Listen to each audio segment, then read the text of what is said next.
Друзья, всем привет! Я думаю, каждый уже мог порадоваться первым облетом. Вот, сейчас так вот выглядят наши пчелки, и еще немножко, и они начнут активную фазу выращивания расплода.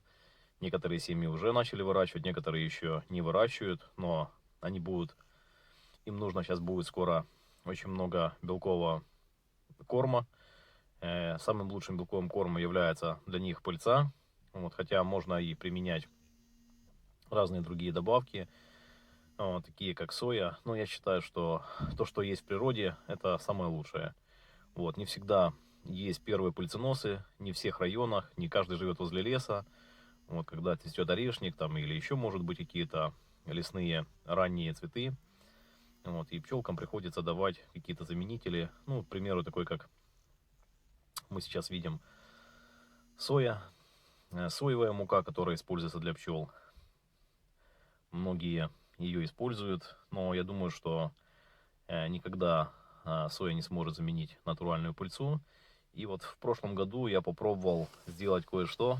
Это мы попробовали ту пыльцу, которую мы собирали. Мы попробовали ее, вот здесь видно, пчелы собирают как бы муку обычную. А мы попробовали сделать из высушенного хорошей пыльцы вот такую муку.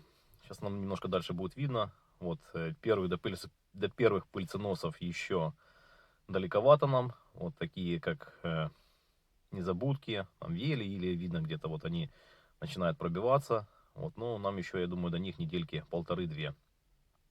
Вот, тем более я уже не говорю о там других каких-то пыльценосах, более таких масштабных, такие как верба и все остальное. Все оно как бы в подготовительном состоянии, но пчелы уже требуют чего-то. Они постоянно рыскают, они постоянно летают где-то. Я вот замечал, они прилетают даже на ток. Вот, прилетая там, где мелешь дерть, они пытаются что-то как бы брать постоянно и тягают себе в улик. Ну вот что мы сделали. Мы взяли, перемолотили прошлогоднюю пыльцу. С нее получилась очень хорошая мука. Вот, попробовали ее поставить пчелкам. Ну, ребят, мы очень довольны. Вот здесь вот видно, да, мы взяли, вот так вот засыпали. Одно, она должна быть очень хорошо просушенная. Ну, вот, потому что если она будет нехорошо просушена, ничего не получится. Мука с нее не получится, и эффект будет не такой. И вот на вот таком оборудовании папа вот мне перемолотил. Вот это был у нас такой пробный момент. Мы в прошлом году попробовали. Нам очень понравилось. Мы очень довольны этим были. Я рассыпал пчелкам вот такое вот ведро, набрали. Я поставил, думаю, ну, будут пчелки брать или нет, видите, да, уже начинают как бы они летать. Вот, рассыпал там детскую машину в борт. Одно, что я заметил, друзья, пчелы берут очень хорошо, только на ночь надо заносить и просушивать, потому что очень много набирает влаги, а когда она влажная, пчела просто ее взять не может. Вот, и сейчас мы увидим, как пчелки хорошо работают, они хорошо несут. Я вам скажу, что после вот таких подкормок пчел, ну, я заметил, пчелы очень хорошо стартуют. И у нас разрыв где-то между пыльценосами был недельки, наверное, полторы-две.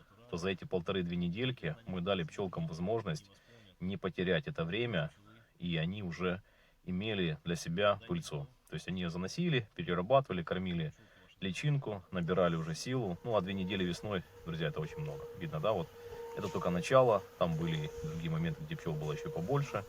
Ну, то, что я как бы заснял, видно, да, вот пчелки прилетают, спокойно набирают себе пыльцу.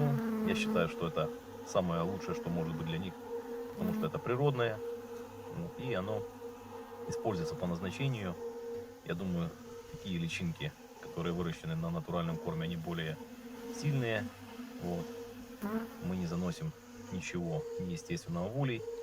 Вот здесь вот рядом и поилка. Я ставил возле поилки для того, чтобы пчелки побыстрее находили это все. Ну, а потом разносил даже по пасеке, и пчелы очень быстро привыкали к этому всему и летали, брали. Так что берите, пользуйтесь. Всем благ. Не забудьте подписываться. Всего доброго.